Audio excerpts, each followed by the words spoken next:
میرے عزیز سامعین، دوستوں، بزرگوں اور جہاں جہاں تک میری آواز پہنچ رہی ہے،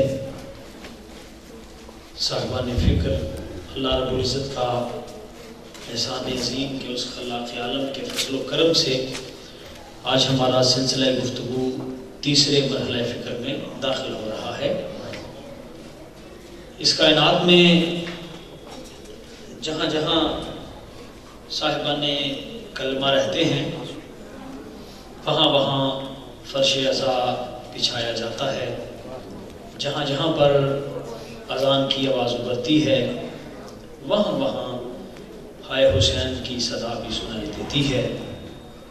بات سمجھنے کی یہ ہے اور اللہ سے مانگنے کی بات یہ ہے کہ اس کائنات وجودی میں جہاں جہاں جس جس مقام پر بھی کوئی مظلوم کربلا کا غم جس جس انداز میں منا رہا ہے، اللہ رب العزت سب کی کاوشیں، سب کی محبتیں اور سب کی عقیدتیں اپنی بارگاہ میں مقبول و منظور فرمائے، اور روئے زمین پر جتنے بھی مومنین و مومنات ہیں، محبین و محبات ہیں، سب کی حفاظت فرمائے، اور یہ ایام عزا بالخصوص اور سال بھر کے ایام عزا بالعموم اللہ رب العزت اپنے فضل و کرم سے تمام مومنین کو، علماء ذاکرین کو اپنی حفظ و امان میں رکھے، آمین بجاہ نبی امین صلی اللہ تعالیٰ علیہ وآلہ وسلم۔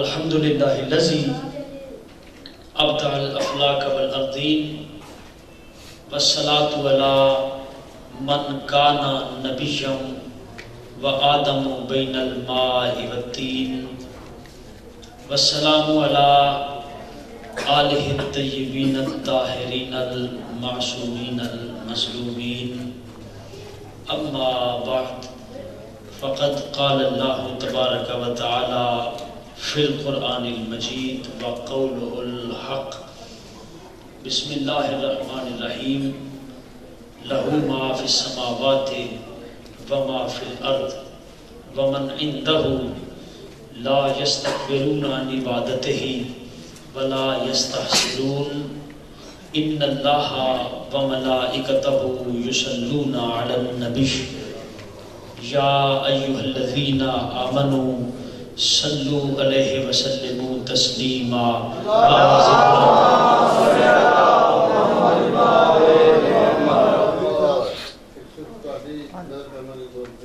جی بسم اللہ۔ اگر میں اس دور میں ہوتا اے حسین ابن علی، رب العزت عما یصفون والسلام علی المرسلین والحمد للہ رب العالمین۔ بآواز بلند ہدیہ درود و سلام۔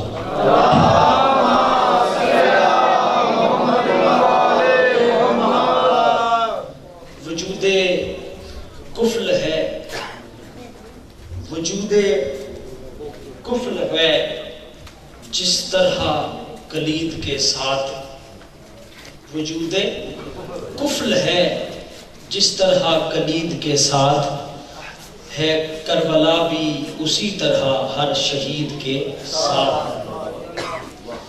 وجود کفل ہے جس طرح کلید کے ساتھ ہے، کربلا بھی اسی طرح ہر شہید کے ساتھ، اور ذکر حسین کر کے ہمیشہ تشریف لاتے ہیں۔ گزرنے والے دنوں کی گفتگو میں کچھ اسرار توحید سے پردہ اٹھانے کی اپنی بساط کے مطابق کوشش کی، انہی کا دیا جلانا ہے جب تک ہماری زندگی کا دیا چل رہا ہے، تاکہ مر جائیں ہماری قبر پہ بھی ان کی غلامی کے نام پر کوئی دیا جلاتا رہے۔ ہم ولایت علی کے پرچار سے ہر ویران دل میں ایک خوشگوار گلستان آباد کر دینا چاہتے ہیں، تاکہ جب ہم مر جائیں تو ہماری قبر ایک خوبصورت گلستان کی شکل اختیار کر جائے۔ جتنے بھی علماء حق اس کائنات وجودی میں آئے، کچھ طبی موت چلے گئے، کچھ شہید ہو کے چلے گئے، سارے کے سارے ہمیں اپنا قرضدار بنا کے گئے ہیں. ہم اور ہماری آنے والی نسلیں جب تک یہ کائنات باقی ہے، جب تک انسانی نسل کی افزائش باقی ہے، ہم پہ واجب ہے کہ ہم ولایت علی کا پرچار اپنی اپنی حدود میں، اپنے اپنے سرکل میں، اپنی اپنی کوششوں کے مطابق کرتے رہیں. اور یہ عہد ہے کہ جب تک زندگی رہے گی انشاءاللہ العزیز ہر لمحہ، ہر گھڑی، ہر سیکنڈ، ہر منٹ میں ہماری زبان ولایت علی کے پرچار سے تر رہے گی. حضرات گرامی، کل کی گفتگو میں اور آج کی گفتگو میں میں نے ایک ہی سیم آیت تلاوت کرنے کا شرف حاصل کیا. جو آیت میں نے کل پڑھی وہی میں نے آج پڑھی ہے. کچھ باتیں کل کرنے کا وقت ملا، کچھ دل کر رہا ہے کہ آج آپ کے شیئر کی جائیں. تو کیا خیال ہے، موڈ ہے آپ کا؟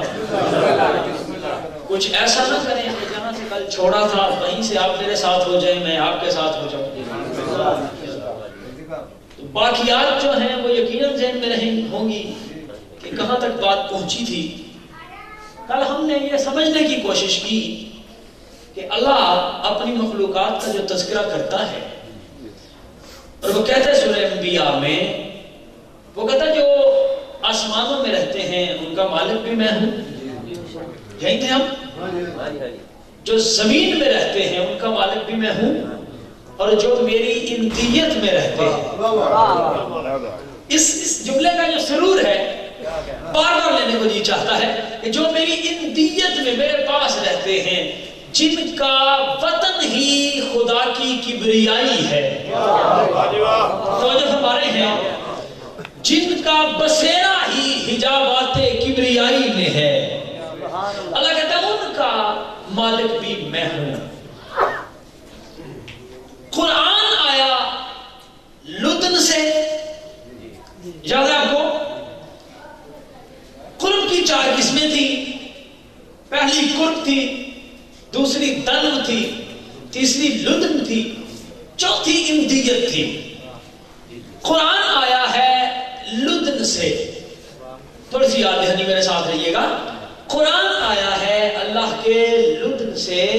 لدن کا قرب دور ہے، امدیت کا قرب نزدیک ہے، قریب ہے. قرآن آیا لدن الہی سے. قرآن کا نزول ہوا لدن الہی سے. قرآن کی آیتیں ترتیب پاتی ہوئی اس دنیا میں آئیں لدن الہی سے. قرآن لدن الہی میں اور محمد امدیت میں. قرآن لدن میں، مصطفیٰ کریم امدیت میں. قرآن لدن میں، مولا کائنات امدیت میں. قرآن لدن میں اور زہرا پاک امدیت میں. قرآن لدن میں اور شہزادہ حسن امدیت میں. توجہ ہے میرے ساتھ. قرآن لدن میں، مظلوم کربلا امدیت میں. قرآن لدن میں، سرکار زین العابدین امدیت میں. قرآن لدن میں، سرکار باقر العلوم امدیت میں، توحید کی امدیت میں. قرآن لدن میں، سرکار جعفر صادق آل محمد امدیت میں. درود پڑھنا ہے تو بآواز بلند تھی.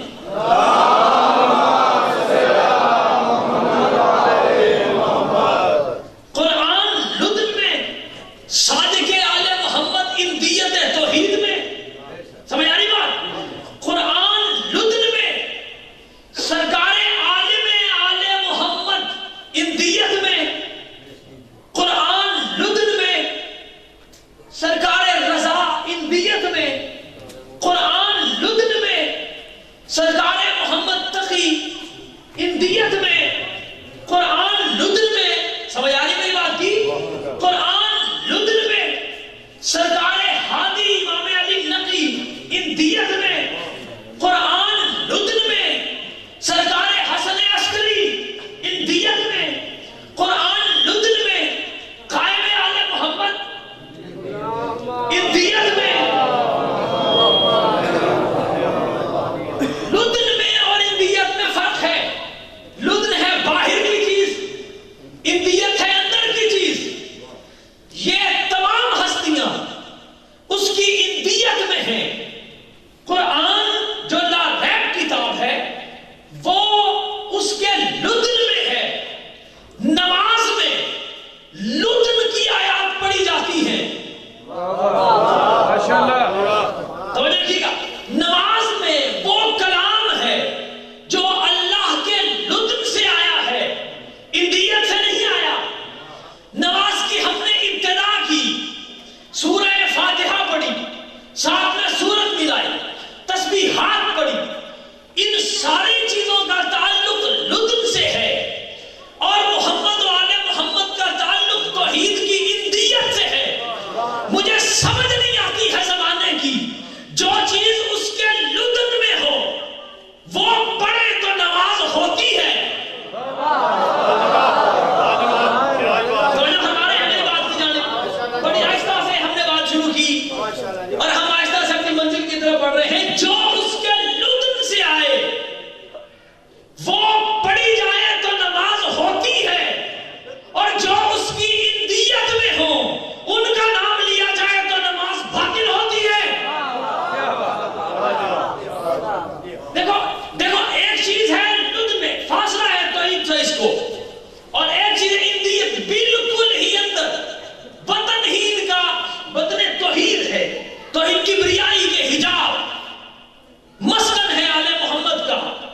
جو چیز باہر کی تھی وہ نماز میں آئی تو ہم بڑے خوش ہوئے، جو چیز اندر کی تھی وہ نماز میں آئی تو پیشانی میں بل پڑے۔ اللہ نے اس آیت میں یہ بیان کر کے کہ جو میری اندیت میں ہیں ان کا مالک بھی میں ہوں، کائنات کو یہ باور کروایا ہے۔ اگر لدن پڑھنے سے نماز ہو سکتی ہے تو پھر اندیت پڑھنے سے بھی نماز ہو سکتی ہے۔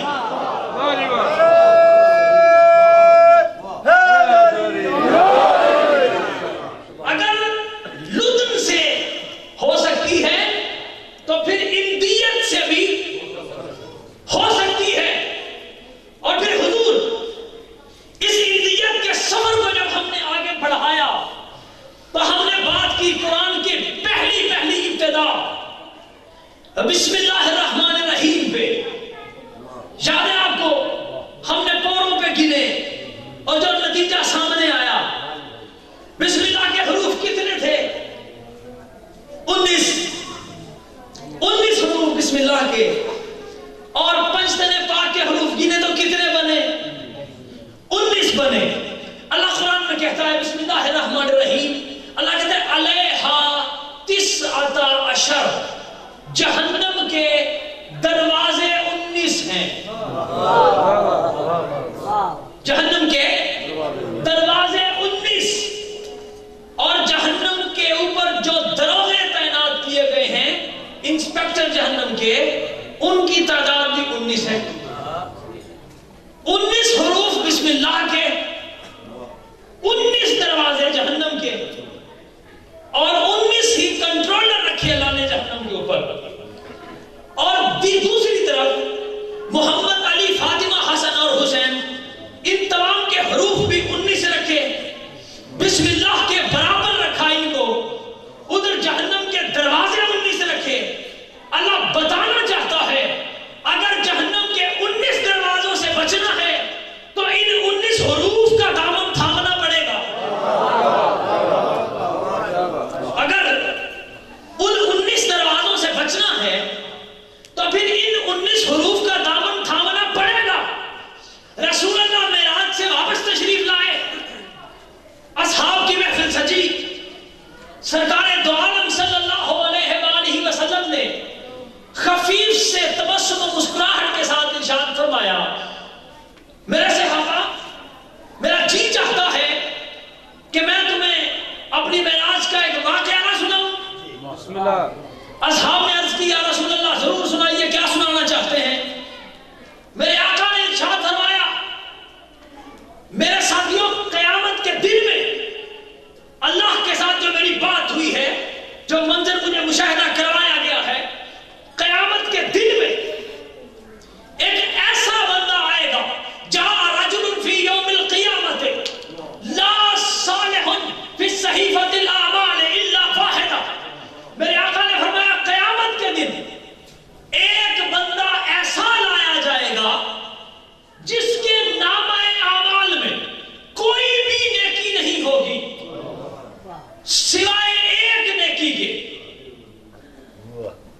کے پورے نامہ اعمال میں کوئی نیکی نہیں ہوگی الا واحدہ، سوائے ایک نیکی کے۔ یا رسول اللہ وہ ایک نیکی کون سی ہے؟ قال رسول اللہ صلی اللہ علیہ وآلہ وسلم الصالح فی صحیفۃ الاعمال بسم اللہ الرحمن الرحیم۔ میرے نبی نے فرمایا اس کے پورے نامہ اعمال میں کوئی نیکی نہیں، صرف ایک ہی نیکی ہوگی۔ وہ بندہ ہر کام کرنے سے پہلے دنیا میں پڑھتا ہوگا، دنیا میں ہر کام کرنے سے پہلے یہ پڑھتا ہوگا بسم اللہ الرحمن الرحیم۔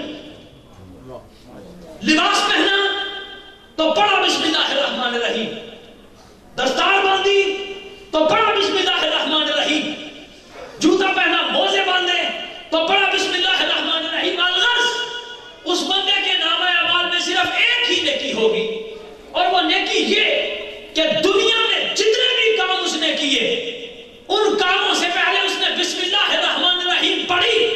میرے آقا نے فرمایا، توجہ چاہوں گا، میرے آقا نے فرمایا اللہ ارشاد فرمائے گا اے میرے فرشتوں اس بندے کے پلے کچھ نہیں، ڈالو اسے جہنم میں، جہنم کی وعید سنا دی جائے گی۔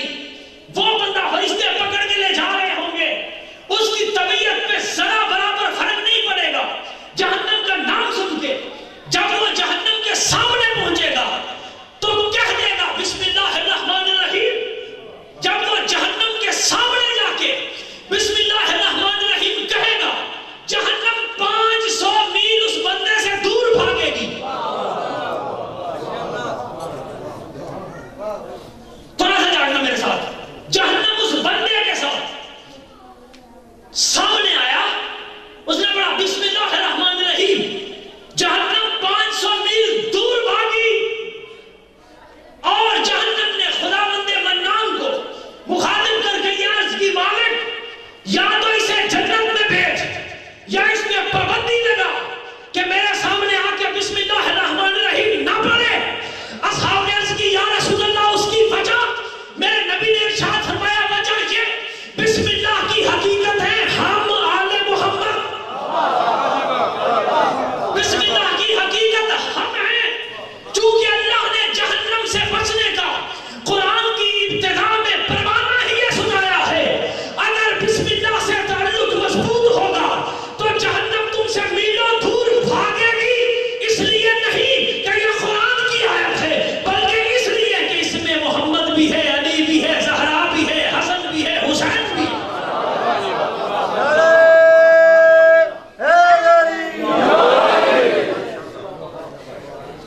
جو کچھ بھی اس زمانے میں پڑھا جاتا ہے، جتنی بھی عبادات ہیں ان کی ابتدا بسم اللہ الرحمن الرحیم سے ہے۔ جب بھی کوئی عبادت کی جائے تو یہ پڑھا جاتا ہے بسم اللہ الرحمن الرحیم، تو آٹومیٹکلی بندہ اقرار کر رہا ہے آل محمد کی فضیلت کا۔ قرآن کی ابتدا میں ہی اللہ نے ان کی فضیلت کو منوایا، چاہے کوئی مانے یا نہ مانے، لیکن آٹومیٹکلی وہ اقرار کر رہا ہے اس بات کا کہ کائنات میں سوائے ان کے کوئی اور عزت و عظمت کے لائق نہ ہے۔ آئیے دوستو، جب یہاں تک کا سفر ہم نے کر لیا، تمہیدی باتیں ہو گئی، ہماری ایک بنیاد بن گئی، تو پھر آئیے اس سے آگے بڑھتے ہیں۔ اللہ نے کہا میری یہ ہے اندیت والے، ان کا تعارف یہ ہے، یہ توحید کی اندیت میں رہتے ہیں، جن کے جوہر کو سن کر جہنم بھی 500 میل دور بھاگتی ہے۔ یہ ہے جوہر، یہاں تک کا فکرہ ذہن میں رہے تو پھر اگلی باتیں کرنے کا مجھے مزہ آئے گا۔ اللہ نے کہا یہ ہے میری اندیت میں، آئیے دیکھتے ہیں اس کی اندیت میں اور کیا کیا ہے۔ اللہ نے قرآن میں کہا بسم اللہ الرحمن الرحیم، اس نے کہا انما العلم عند اللہ، اس نے کہا کائنات میں جتنا بھی علم ہے وہ اللہ کی اندیت میں ہے، جتنا بھی علم ہے انما العلم عند اللہ، جتنا بھی علم ہے، صرف علم نہیں، العلم، جیسے انما العلم، جتنا بھی علم ہے کائنات میں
پہنچتی جب تک آل محمد کی منظوری نہیں ہوتی.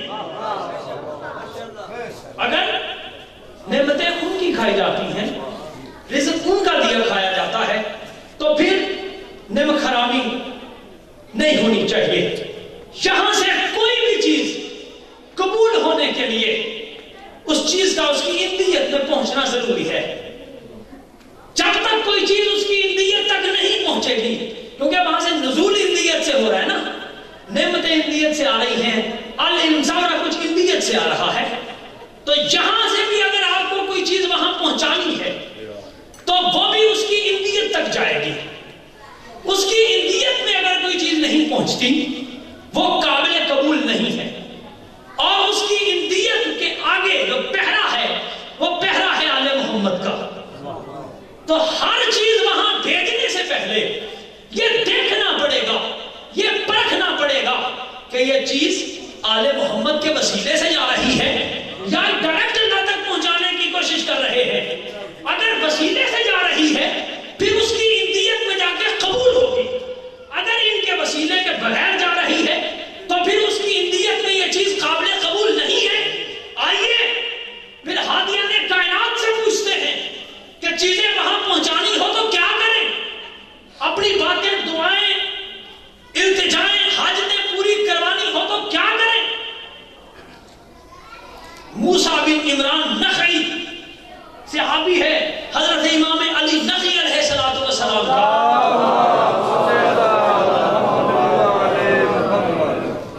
بآواز بلند درود ایک مرتبہ.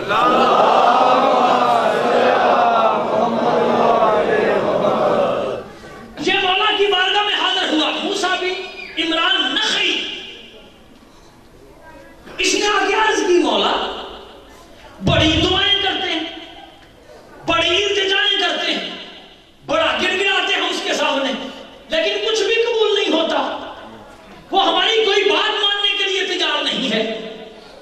کچھ ایسا نسخہ بتا دیجئے کہ وہ ہماری بات مانے. اب دروازہ وہ ہے جہاں سے کوئی سائل خالی ہاتھ نہیں جانے والا. جتنی بھی کوشش کرتے ہیں اس تک کچھ نہیں پہنچتا، وہ سنتے ہی نہیں ہے مولا ہمارے. آپ یہ بتائیے کیا کریں ایسا کہ وہ ہماری سنے، ہماری ہر بات اس تک پہنچے اور وہ ہماری بات سن کر ہمیں عطا فرمائے. تو جواباً چاہیے تو یہ تھا نا کہ رسول اکرم کا شہزادہ اپنے صحابی کو ایسا نسخہ بتاتا جو اس کو اللہ تک پہنچا دے. میرے امام نے اس کو کوئی دعا جو سکھانی تھی وہ اللہ کے لیے سکھانی چاہیے تھی، جبکہ مولا نے ایسا نہیں کیا. جاگیے گا، صحیح دل پہ لکھیے گا، امام نے اپنے صحابی کو دعا تعلیم کی، کہا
پہنچے؟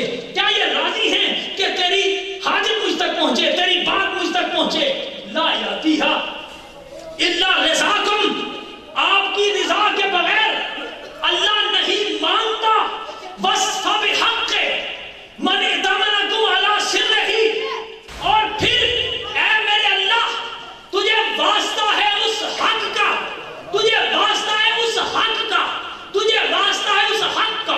من ائتمنکم علی سرہ، جس حق کو تو نے اپنے رازوں کے امانت دار بنایا ہے، اس حق کا تمہیں واسطہ. وَاسْتَرَعَكُمْ أَمْرَ خَلْقِهِ، اور ان ہستیوں کا تمہیں واسطہ جن کے سپرد تم نے کائنات کے معاملات کیے ہیں. وَاسْتَرَعَكُمْ أَمْرَ خَلْقِهِ وَقَرَّ طَاعَتَكُمْ بِطَاعَتِهِ، اور پھر تجھے واسطہ ان ہستیوں کا جن کی اطاعت کو تو نے اپنی اطاعت قرار دیا ہے. لَمَّا اسْتَوْحَبْتُمْ ذُنُوبِي، اے ولی اللہ اگر آپ میرے گناہ معاف نہیں کریں گے تو کون کرے گا؟ کیوں کیوں کیوں؟ وَكُنْتُمْ شُفَعَائِي، آپ ہی تو میری شفاعت کرنے والے ہیں. وَإِنِّي لَكُمْ مُطِيعٌ، اور میں آپ کا ماننے والا ہوں. امام نے کہا ایسے کہنا پڑے گا، أَشْهَدُ أَنَّ قَدْ أَطَاعَكُمْ فَقَدْ أَطَاعَ اللَّهُ وَمَنْ عَصَاكُمْ فَقَدْ عَصَى اللَّهُ وَمَنْ أَحَبَّكُمْ فَقَدْ أَحَبَّ اللَّهُ وَمَنْ أَبْغَضَكُمْ فَقَدْ أَبْغَضَ اللَّهُ. پھر یہ دعا میں کہنا پڑے گا، اللہ تک پہنچانے سے پہلے یہ دعا میں گواہی دینی پڑے گی. میں گواہی دیتا ہوں جس نے آل محمد کو مانا اس نے اللہ کو مانا، جس نے آل محمد کا انکار کیا اس نے اللہ کا انکار کیا، جس نے آل محمد سے پیار کیا اس نے اللہ سے پیار کیا، جس نے آل محمد سے بغض رکھا اس نے اللہ سے بغض رکھا. کہا ہماری ولایت کی گواہی دے، پھر تو پہنچانا چاہے یا نہ پہنچانا چاہے تو آپ بھاگ کر اس کی دیت تک پہنچے گا.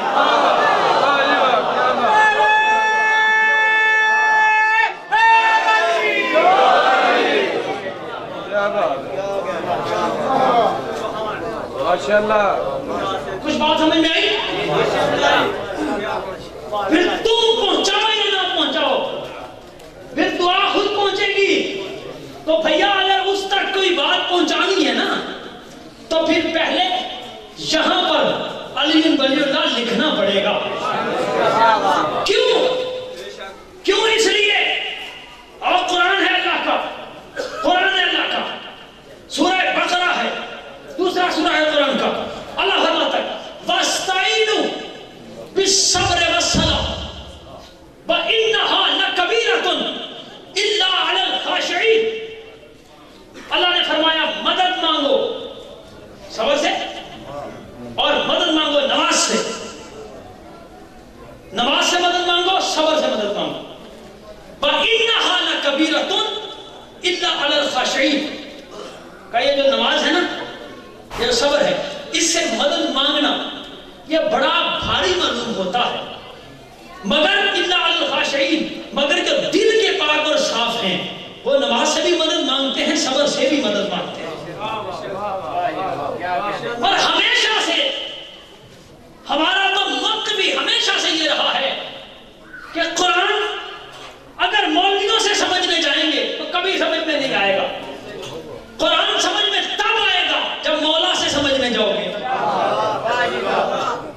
حضرت عبداللہ ابن عباس رضی اللہ تعالیٰ عنہ امت کا سب سے بڑا مفسر، قرآن میں یہ آیت پڑھی کہ وَاسْتَعِينُوا بِالصَّبْرِ وَالصَّلَاةِ، صبر سے مدد مانگو، نماز سے مدد مانگو. پریشان ہو گئے یہ صبر کیا ہے اور نماز کیا ہے؟ اللہ کس چیز کو صبر کہتا ہے، کس چیز کو نماز کہتا ہے؟ جبکہ نہ صبر کا کوئی وجود ہے نہ نماز کا کوئی وجود ہے. اس کا کوئی وجود نہیں، یہ کیفیت کا نام ہے. یہ انسان کی جبلت میں موجود ایک کیفیت کا نام ہے جسے صبر اور نماز کہتے ہیں. عبداللہ ابن عباس پریشان ہوئے سن کر، سوچ کر، دیکھ کر، پڑھ کر کہ یہ کیا ہے صبر اور کیا ہے صلاۃ. کوئی حل نہ نکلا تو آ گئے دروازے شہنشاہ علم پر. امت کا سب سے بڑا مفسر، توجہ رہے گی، امت کا سب سے بڑا مفسر دروازہ مولا کائنات پہ آیا، دستے سوال دراز کیا، جھولی پھیلائی، کہا مولا اس آیت کی تفسیر تو کر کے دیں. یہ اللہ کہتا ہے صبر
سکتے ہیں ذرا آپ تک اپنی بات پہنچانے میں؟ اجازت ہے میں پڑھوں کھول کے موڈ بن گیا ہے آپ کا؟ دیکھو سورہ بینہ اللہ کہتا ہے وما امروا، سننا وما امروا الا لیعبدوا اللہ مخلصین لہ الدین ویقیمون الصلاۃ ویؤتون الزکاۃ وہم راکعون۔ اللہ کہتا ہے دنیا والوں کو یہ حکم دیا گیا ہے، میں نے حکم دیا، اللہ کہتا ہے میں نے حکم دیا ہے پہلے دین کو خالص کرو۔ وما امروا الا لیعبدوا اللہ مخلصین لہ الدین۔ اللہ کہتا ہے میں نے حکم دیا ہے انہیں کہ پہلے دین کو خالص کرو پھر میری عبادت کرو۔ جب تمہارا دین خالص ہو جائے گا تو پھر تمہاری نماز قائم ہوگی۔ وَيُقِيمُونَ الصَّلَاةَ، پہلے دین خالص کر پھر نماز پڑھ۔ اب دین کا اخلاص کیا ہے میرے بھائی؟ کون سی چیز کو دین کا اخلاص کہتے ہو؟ اللہ تو کہہ رہے ہیں ہم نے حکم ہی یہ دیا ہے عبادت بعد میں، پہلے دین خالص کر، نماز بعد میں، پہلے دین خالص کر، روزہ حج زکوٰۃ بعد میں، پہلے دین خالص کر۔ حضرت ابو سعید خدری رضی اللہ تعالیٰ عنہ نے اللہ کے حبیب سے پوچھا یا رسول اللہ یہ جو اللہ کہتے ہیں پہلے دین خالص کر پھر میری عبادت کر پھر تیری نماز قائم ہوگی، پھر تیری زکوٰۃ مانی جائے گی، پھر تیرا رکوع مانا جائے گا، یا رسول اللہ یہ دین کا اخلاص کیا ہے؟ قال رسول اللہ صلی اللہ علیہ وآلہ وسلم واللہ الذی لا الہ الا هو الاخلاص فی دین اللہ ولایت علی ابن ابی طالب۔ اللہ کے رسول نے فرمایا میرے صحابی سن، اگر تو نے پوچھ لیا ہے اس اللہ کی عزت کی قسم جس کے سوا کوئی عبادت کے لائق نہیں، دین کا اخلاص میرے بھائی علی کی ولایت کا نام ہے۔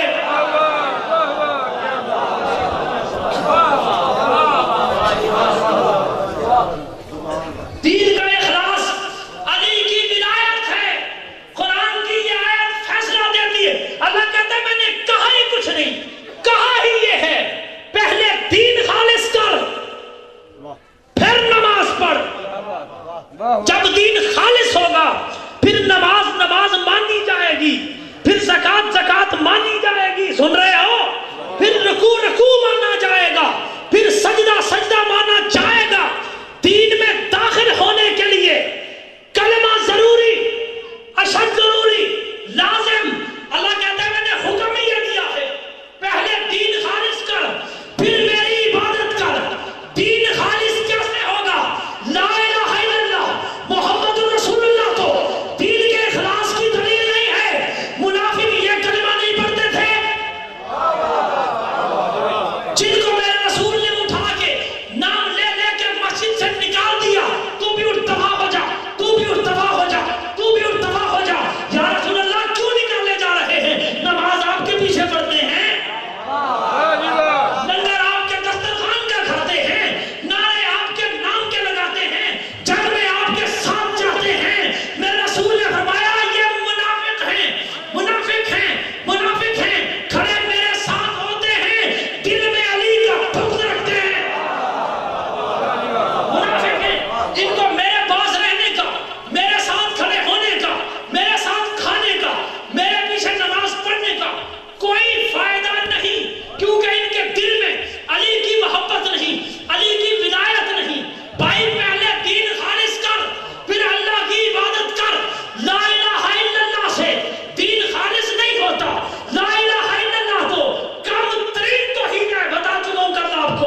یقیمون الصلاۃ ویؤتون الزکاۃ وہم راکعون. پھر ہوگا پھر جن کا دین خالص ہو جائے ان کی نماز قائم ہوتی ہے. من قام ولایت علی ابن ابی طالب فقد اقام الصلاۃ. جس نے علی کی ولایت کو قائم کیا اسی نے نماز کو قائم کیا. ممبر سے غداری نہیں کرنی چاہیے, ممبر سے حق بولنا چاہیے. عطاؤن کی ہے, ہمارا کمال نہیں ہے اس میں کوئی, لیکن اس سے کوئی انکار کر سکتا ہی نہیں. اور پھر بھی نہیں مانتے ہو تو چلو تھوڑا سا اور آگے چلتے ہیں. قرآن میں تو کسی میں اختلاف نہیں نا میرے بھائی. سورہ آراف ہے. اب میں آپ کو پریشانی میں ڈالنے لگا ہوں تو آپ کے تبسم سے پتہ نہیں کتنے لوگ پریشان ہوں گے. کیمرے کی ظالمان بڑی ظالم ہے واقعی. ایک ایک چیز ایک ایک حرف ریکارڈ ہو رہا ہے میرا. صحابہ نے علم سے تصدیق کروانا آپ کا حق ہے, لیکن مجھے بات کرنے کا حق دیجئے. اللہ نے سورہ آراف میں کہا, خداوند منان نے ارشاد فرمایا وَأَقِیمُوا وُجُوهَكُمْ عِنْدَ كُلِّ مَسْجِدٍ. وَأَقِیمُوا وُجُوهَكُمْ عِنْدَ كُلِّ مَسْجِدٍ. اللہ نے فرمایا او سنا نمازیو, جب بھی سجدہ کرو اپنے چہروں کو سیدھا رکھا کرو. حجرے کی سرگوشی نہیں ہے, ممبر کا ڈنڈا ہے, تلک ہے پرانا, آنا جانا ہے بڑا لمبا اور بڑا پرانا. زمین سے 10 فٹ اوپر کھڑا ہو جہاں جہاں سے بھی آئے ہو. قرآن ہر گھر میں ہے, ترجمہ اپنی مرضی کا اٹھا اور میرے سوال کا جواب لے کے آنا. فَأَقِیمُوا وُجُوهَكُمْ عِنْدَ كُلِّ مَسْجِدٍ. اللہ کہتا ہے سونا نمازیو, جب سجدہ کرو تو چہرہ سیدھا رکھا کر. یا تو قرآن سے آیت نکال یا سجدے کی حالت میں چہرہ سیدھا کر کے دکھا.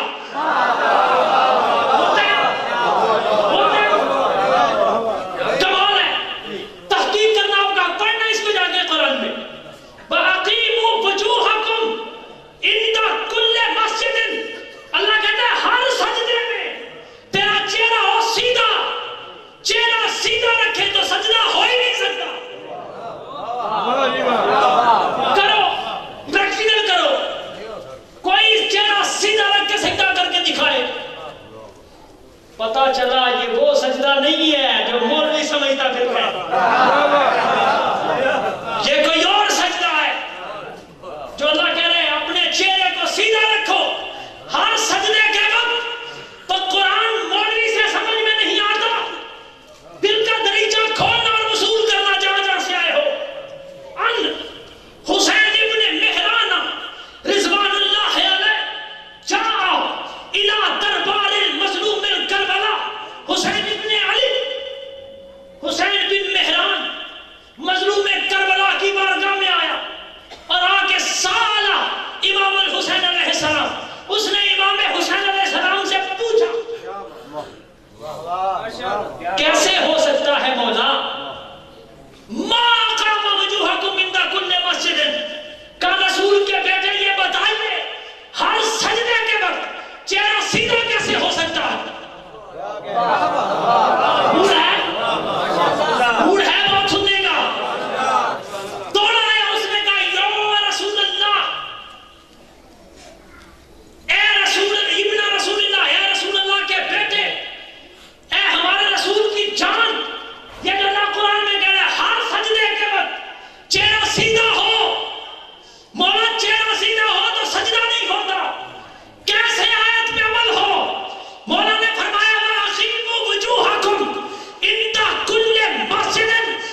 گیا,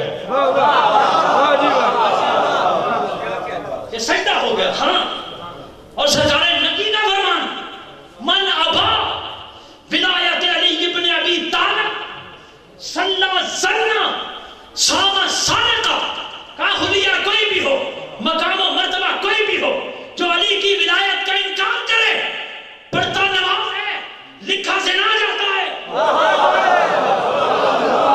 جی, من ابا ولایت علی ابن ابی طالب صلی زنا, کا زنا کرے نماز پڑھے ایک برابر, صام سارقہ روزہ رکھے چوری کرے ایک برابر. مولا کیوں؟ کہا اللہ سجدے پلٹا کے مارتا ہے, نہیں ضرورت تیرے سجدوں کی, ہو پہلے چہرہ تو سیدھا کر کے آ.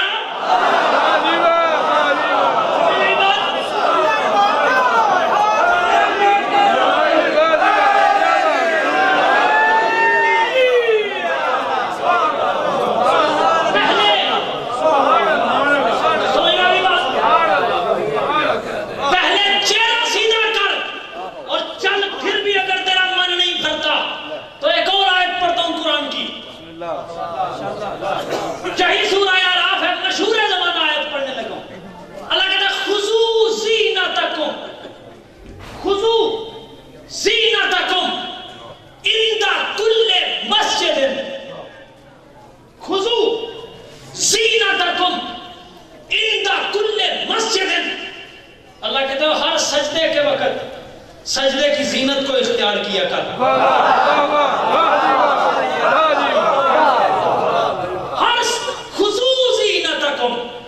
زینتیں لے کے آؤ, فی کل, ہر سجدے کے وقت سجدے کی زینت کو لے کے آؤ.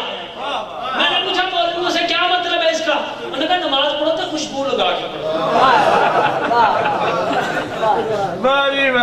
نماز پڑھو ادھر لگا کے, پرفیوم خوشبو لگا کے پڑھو, اللہ کو اچھا لگتا ہے کہ نمازی خوشبو لگا کے کھڑے. میں نے کہا کوئی اور تفسیر, انہوں نے کہا اچھا صاف ستھرا لباس پہن کے پڑھے. میں نے جناب جو پہلے لباس پہنا ہوا ہے وہ ناپاک ہو گیا, جو نماز کے وقت لباس بدل کے پڑھو. جی, خذو زینتکم, پتہ چلا جب تک کائنات در اہل بیت سے ادھر ادھر در بدل ہوتی رہے گی تو تفسیریں یہی ہوگی, خوشبو لگاؤ نماز پڑھو.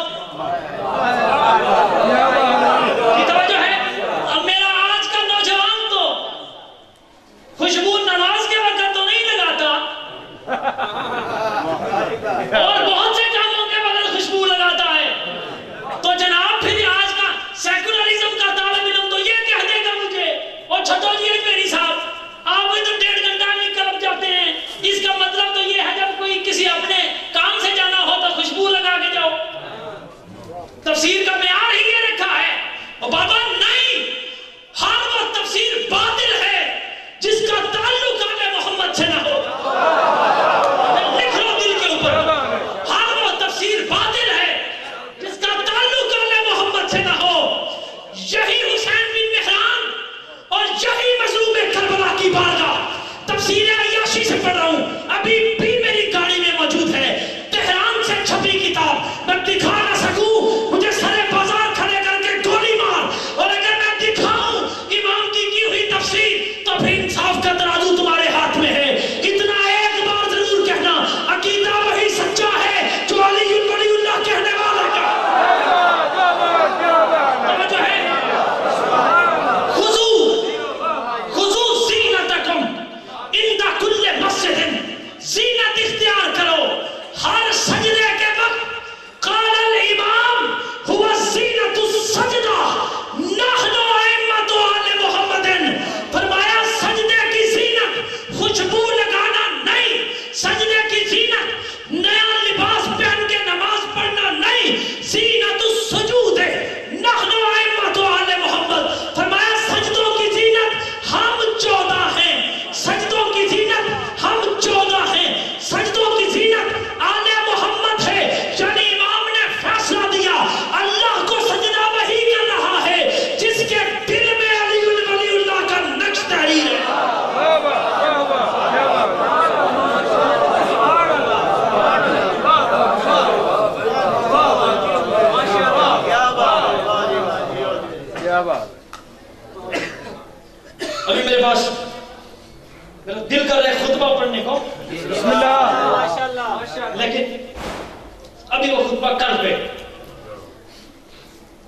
لیے اس کی وجہ ہے، اس کی وجہ یہ ہے کہ بعد میں آنے والے علماء و ذاکرین کا وقت بھی تو ہم نے ملحوظ خط رکھنا ہے.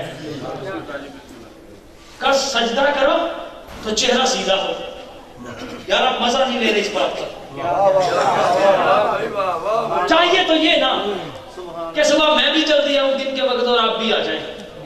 تو چلیں پاکستان کے سب سے بڑے دارالفتاء میں تو کہ جناب میں حضور میں نماز سیکھنے آیا ہوں. میں کہا ناؤ جی بسم اللہ جناب نماز سیکھنے. سبحان اللہ آئیے. تو نماز سیکھنے آیا ہوں جی میں, مجھے نماز کورس کروائیں, نماز کورس. اور نے کہا یہ بسم اللہ. تو پھر میں کہوں سرکار پہلے یہ ارشاد فرمائیں نماز وہ سیکھنی ہے جس میں سجدہ بھی ہو چہرہ سیدھا بھی ہو.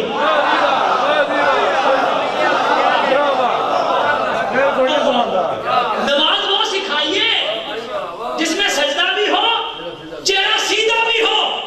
اور بھائی پیشانی نیچے ہو یا اوپر ہو, نیچے کرو گے 7 حرکتوں کے ساتھ نیچے جائے گی, اوپر کرو گے 7 حرکتوں کے ساتھ اوپر جائے گی. 7 اور 7 مل کے 14 ہوں گے.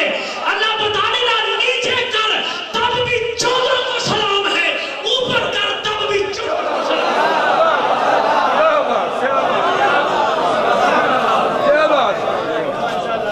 تمہاری مرضی ہے بابا. ماشاءاللہ. ہمیں نماز وہ سکھائیے جس میں سجدہ بھی ہو چہرہ سیدھا بھی ہو. اور وہ نماز یہ ہے, وہ سجدہ یہ ہے کہ ہر سجدے میں علی ولی اللہ کی پکار آئے. جی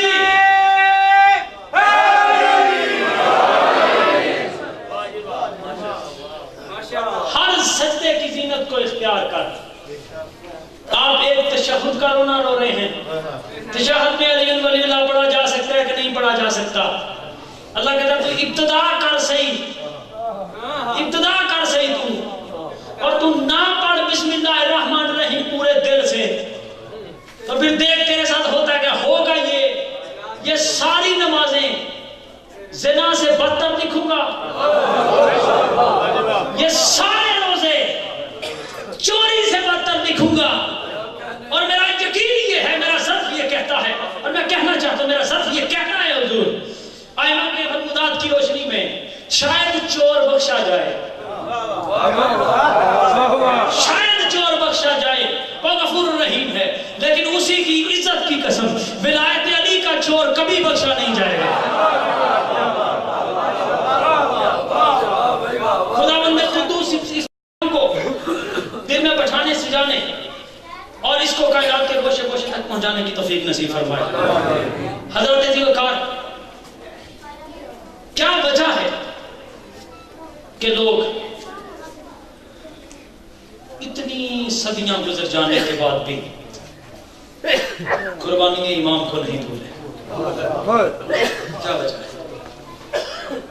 یہ وہ شہزادہ ہے کہ جو رسول اللہ کی لعاب چوس چوس کے جوان ہوئے, اور یہ وہ شہزادہ ہے کہ جو سجدے میں آ جائے تو میرے رسول کو سر اٹھانے کی اجازت اللہ نہیں دیتا. یہ وہی شہزادہ ہے, تصور میں لائیے گا, کیا پھر یہ وہی شہزادہ ہے؟ بس ایک ہی فکرہ کہوں گا کہ آپ کی میری عبادت قبول ہو جائے. یہ وہی شہزادہ ہے جس کو رسول اللہ اپنے شانوں پہ بٹھا کے مکہ و مدینہ کی گلیوں میں سیر کروایا کرتے تھے. یہ وہی شہزادہ ہے نا جس نے ماں کا دودھ کم پیا ہے, رسول کی زبان زیادہ چوسی ہے. اور یہ وہی شہزادہ ہے جو کربلا کے میدان میں دونوں ہاتھ پھیلا کے کہتے حل من ناصر ینصرنا, ہے کوئی مجھ مظلوم کی مدد کرنے والا, ہے کوئی میری پکار سننے والا؟ یہ وہی شہزادہ ہے جس کے ساتھ آواز ملتی ہو مدینے کے بچے کی تو میرا رسول دروازے پہ کھڑا ہو کے کہے اس بچے کو رونے نہ دیا کرو, یا رسول اللہ اس کو کیوں نہ رونے دیا کریں؟ تو میں اس لیے کہ اس کی آواز میرے حسین سے ملتی ہے, میں حسین کا رونا برداشت نہیں کر سکتا. کیسے برداشت کیا ہوگا وہ منظر جس منظر میں اکیلے شہنشاہ کربلا نے بار بار کہا حل من ناصر ینصرنا, حل من داب یدب حرم رسول اللہ، لوگوں کربلا میں رسول اللہ کا سارا گھرانہ لٹ گیا، ہمیں اسلام مل گیا۔ جب تک اس اسلام پہ باقی رہو، کربلا والوں کے احسان کو کبھی فراموش نہ کرنا۔